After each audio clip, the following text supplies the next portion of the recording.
చచ్చిపోయినప్పుడు పీజేఆర్ గుండాగి చనిపోయినప్పుడు ఆయన కుటుంబానికి ఏకగ్రీవం ఇయ్యాలి అని ఆనాడు రాజకీయ పార్టీలు ఆలోచన చేసి గతంలో ఉన్న సాంప్రదాయాన్ని కొనసాగించే విధంగా పీజేఆర్ కుటుంబాన్ని ఏకగ్రీవం చెయ్యాలని నిర్ణయం జరిగింది. అందులో భాగంగానే ఆనాడు తెలుగుదేశం పార్టీ పెద్దలు నారా చంద్రబాబు నాయుడు గారు పీజేఆర్ కుటుంబానికి అభ్యర్థిని ఎన్నికల బరిలో పోటీ పెట్టకుండా ఏకగ్రీవంగా ఎన్నిక చెయ్యాలని ఆనాడు తెలుగుదేశం పార్టీ సహకరించి ముందుకు వచ్చింది. ఆనాడు చంద్రబాబు నాయుడు గారు పీజేఆర్ ఈ ప్రాంతానికి అందించిన సేవలను గుర్తించి ఎన్నికలు లేకుండా ఏకగ్రీవంగా ఎమ్మెల్యేను చెయ్యాలంటే చంద్రశేఖరరావు గారు ఎన్నికల బరిలో అభ్యర్థిని నిలబెడితే పీజేఆర్ కుటుంబం కేసీఆర్ ను కలవడానికి ఇంటికి పోతే 3 గంటలు గేటు ముందు నిలబెట్టి ఎర్ర టెండలో కల్వకుట్ట వెనక్కి పంపించి ఈ ప్రాంతంలో అభ్యర్థులు చనిపోతే ఎమ్మెల్యేలు చనిపోతే ఎన్నికలు తీసుకొచ్చిన దుర్మార్గుడే కసాయే కేసీఆర్ అని చెప్పి నేను ఈరోజు చెప్పదలుచుకున్నా. ఆనాడు పీజేఆర్ నీకంటే ముందు ఈ నగర సమస్యల మీద ఈ ప్రాంత సమస్యల మీద ఉమ్మడి రాష్ట్రంలో సమస్యల్ని పరిష్కరించాలని పోరాటాలు చేసిండు. అలాంటి పీజేఆర్ ఈ హైదరాబాద్ నగరానికి వివిధ ప్రాంతాల నుంచి వలస వస్తున్న ఉద్యోగాల కోసం ఉపాధి కోసం ఈ ప్రాంతానికి వచ్చిన పేదవాళ్లకు నిల్వ నీడ లేకపోతే ఉండడానికి గుడిసె తాగడానికి నీళ్లను అందించి పేదవాళ్ళను ఆదుకున్న చరిత్ర పి జనార్దన్ రెడ్డి గారికి ఉన్నది. ఈ పక్కన ఉన్న బస్తీలల్లా ఏ తలుపు తట్టినా ఏ గుండె తట్టినా పీజేఆర్ సహాయం ఏ విధంగా ఉండేనో గక్కడ మా లంబాడ సోదరులు మా ఆడబిడ్డలు మా లంబాడి ఆడబిడ్డలు మా రాములు నాయకునో మా శంకర్ నాయకునో ఎవరిని అడిగినా చెప్తారు. ఈ ప్రాంతంలో ఈ లంబాడ సోదరులకు ఆనాడు పీజేఆర్ గారు ఏ విధంగా అండగా నిలబడ్డాడు. అలాంటి పీజేఆర్ కుటుంబానికి వ్యతిరేకంగా ఎన్నికల్లో పోటీ పెట్టి ఈనాడు ఎన్నికలలో ఉప ఎన్నికల్లో సెంటిమెంటును ఈరోజు రాజేయాలని చూస్తున్నారు. అందుకే మిత్రులారా ఇవాళ ఈ ప్రాంతంలో బోడబండ కావచ్చు, ఎర్రగడ్డ కావచ్చు, యూసుఫ్ గూడ కావచ్చు, వెంగళరావు నగర్ కావచ్చు, లేకపోతే ఈ ప్రాంతంలో ఉండే ప్రతి బస్తీ కొత్తగా సమస్యలు వచ్చినట్టు ఇవాళ బీఆర్ఎస్ వాళ్ళు మాట్లాడుతున్నారు. నేను అడగదలుచుకున్న బీఆర్ఎస్ వాళ్ళను 10 ఏళ్ళు మీరే అధికారంలో ఉన్నారు కదా, 2-3 సార్లు బీఆర్ఎస్ ఎమ్మెల్యేనే జూబ్లీహిల్స్ నుంచి ఉన్నాడు కదా, కేటీఆర్ 10 ఏళ్ళు మున్సిపల్ మంత్రిగా ఉన్నాడు కదా, కేసీఆర్ గారు 10 ఏళ్ళు ముఖ్యమంత్రిగా ఉన్నాడు కదా, మరి ఈ సమస్యలు పరిష్కారం కాకపోవడానికి బోడబండలో సీసీ రోడ్లు రాకపోవడానికి ఈ ప్రాంత ప్రజలకు తాగునీళ్లు లేకపోవడానికి మీరేసుకున్న గుడిసెల మీద కరెంటు వైర్లు పోవడానికి కారణం బీఆర్ఎస్ దొంగలు కాదా? ఇవాళ బిల్లా రంగాలు ఆటోలలో వచ్చి మీ సమస్యలు మేం పరిష్కరిస్తామని ఇవాళ బిల్లా రంగాలు చెప్తున్నారు. నేను అడుగుతున్నా, ఇవాళ తాడు లేదు బొంగరం లేదు, తాడు బొంగరం లేనోడు వచ్చి ఇవాళ బోడబండ బస్తీని నేను అభివృద్ధి చేస్తా అని చెప్తే నమ్మడానికి ఇక్కడ ఉన్నోళ్ళంతా అమాయకులా? మా పాలమూరోళ్ళు మంచోళ్ళే కానీ మా పాలమూరోళ్ళు ఏం అమాయకులు కాదు. మట్టి పని, తట్ట పని, పార పని ప్రపంచంలో ఎక్కడ ఉన్నా కష్టపడి పనిచేసే మేము మంచేందో చెడేందో గుర్తుపట్టనంత అమాయకులం కాదు. అందుకే ఇవాళ మమ్మల్ని నమ్మించి మోసం చేస్తే ఏమైతుందో పాలమూరు జిల్లాలో చూసిండ్రు బీఆర్ఎస్ వాళ్ళు. ఈసారి జూబ్లీహిల్స్ లో చూడబోతున్నారు. అందుకే మిత్రులారా వాళ్ళు చెప్పే అబద్ధాలు, వాళ్ళు లేవనెత్తుతున్న సమస్యలు దీనికి వాళ్ళే కారణం కాదా? మీరు ఒక్కసారి ఆలోచన చేయండి. 10 ఏళ్ళ అధికారంలో ఉన్న వాళ్ళు 2 ఏళ్ళు కూడా మేము పూర్తి చేసుకోలే.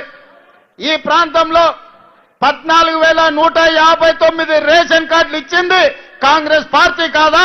అడిగిన వాళ్ళందరికీ రేషన్ కార్డులు ఇచ్చింది కాంగ్రెస్ పార్టీ కాదా? ఇవాళ పేదవాళ్ళ ఇండ్లల్లో 200 యూనిట్లు ఉచిత కరెంట్ ఇచ్చి కరెంటు బిల్లు కట్టాల్సిన పని లేదు. పేదల ఇండ్లల్లో వెలుగులు నింపాలి, పేదోళ్ళ కండ్లల్లో సంతోషాన్ని చూడాలి అని ఇవాళ ఇందిరమ్మ రాజ్యంలో మీ బస్తీలలో మీ ఇండ్లకు ఉచితంగా కరెంట్ ఇస్తున్న మాట వాస్తవం కాదా? ఇవాళ ఇదే కాదు, ఆనాడు రేషన్ షాపుల్లో దొడ్డు బియ్యం కేసీఆర్ ఇస్తే ఆ దొడ్డు బియ్యము పశువుల దానాకు పంపించేది మా ఆడబిడ్డలు, మా లంబాడి ఆడబిడ్డలు ఈడు ఉన్నారు. ఆనాడు ఎవరన్నా కేసీఆర్ ఇచ్చిన బియ్యం తిన్నారా? మరి ఇవాళ ఇందిరమ్మ రాజ్యంలో మేము సన్న బియ్యం ఇస్తున్నాం.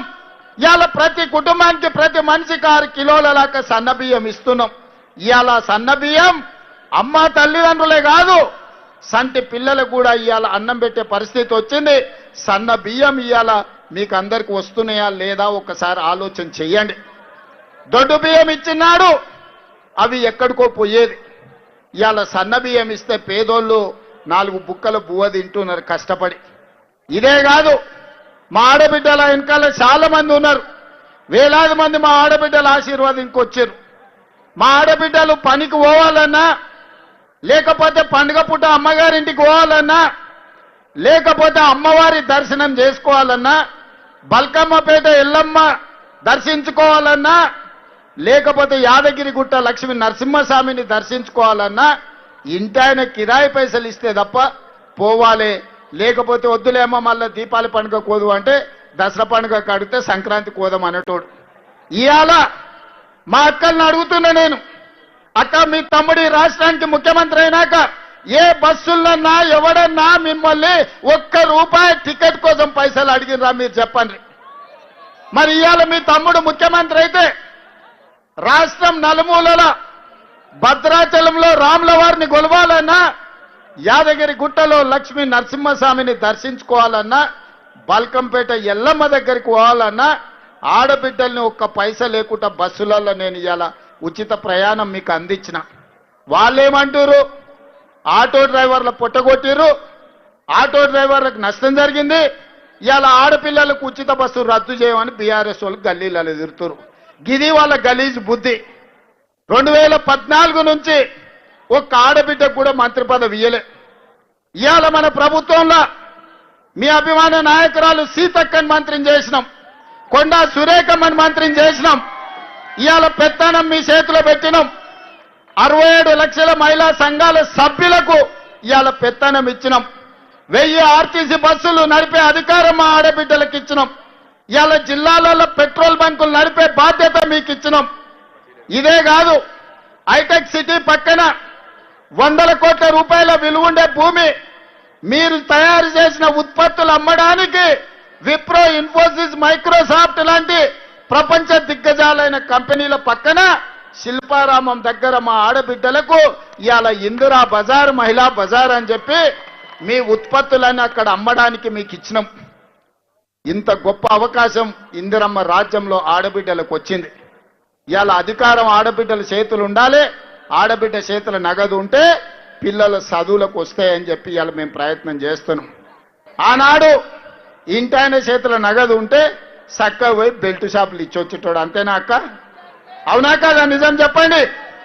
ఆ ఎల్లా ఇంటాయన దగ్గర నగదు ఉంటే సాయంత్రం బెల్ట్ షాప్ వాడు పండుగ చేసుకునేటోడు. ఇవాళ మా అక్కల చేతుల నగదు ఉంటే పిల్లలు బడిపోతుండ్రు, పండుగ పూట కొత్త బట్టలు కొనుక్కుంటారు. బస్సు ఉచితంగా ప్రయాణం ఇస్తే 2-3 వేలు 3-4 వేలు ఒక్కొక్క మహిళకు మిగులుతున్నాయి. 500 రూపాయలకు సిలిండర్ ఇస్తే మీకు న్యాయం జరుగుతుంది. ఇవాళ మీకు ఉచిత కరెంట్ ఇస్తే మీకు న్యాయం జరుగుతుంది. ఇవాళ మీకు రేషన్ కార్డు ఇస్తే మీ ఇంటికి సన్న బియ్యం వస్తున్నాయి. ఇవాళ ఇవన్నీ చేస్తున్నాం. అయినా ఇవి పరిష్కారం అంటే కాదు. మీ పిల్లలకు మంచి చదువులు ఇవ్వాలంటే మంచి పాఠశాలలు కట్టాలి. మీ కష్టాలు తీరాలంటే ఈ బోడబండ ప్రాంతంలో మీ తాగునీటి సమస్యను పరిష్కరించాలి. మరి ఇవన్నీ చేయాలంటే నేను ముఖ్యమంత్రి అయి 22 నెలలు గానికి వస్తుంది. ఒక్కనాడన్నా 3 సార్లు మీరు ఎన్నుకున్న ఎమ్మెల్యే అసెంబ్లీలో ఎప్పుడన్నా జూబ్లీహిల్స్ సమస్యలు మాట్లాడిండా? ఎన్నడన్నా మాట్లాడిండా? ఎన్నడన్నా వచ్చే కాగితం ఇచ్చిండా? పీజీఆర్ బస్తీలో పట్టాలు కావాలని అడిగిండా? మీకు నీళ్లు కావాలని అడిగిండా? మీ సీసీ రోడ్ల గురించి మాట్లాడిండా? మీ రేషన్ కార్డుల గురించి చెప్పిండా? మరి ఏమి చెప్పనప్పుడు 3 సార్లు అవకాశం ఇచ్చారు. ఇవాళ మున్సిపల్ మంత్రిగా కేటీఆర్ 10 ఏళ్ళు ఉన్నాడు. ఆ రోజు ఎందుకు ఈ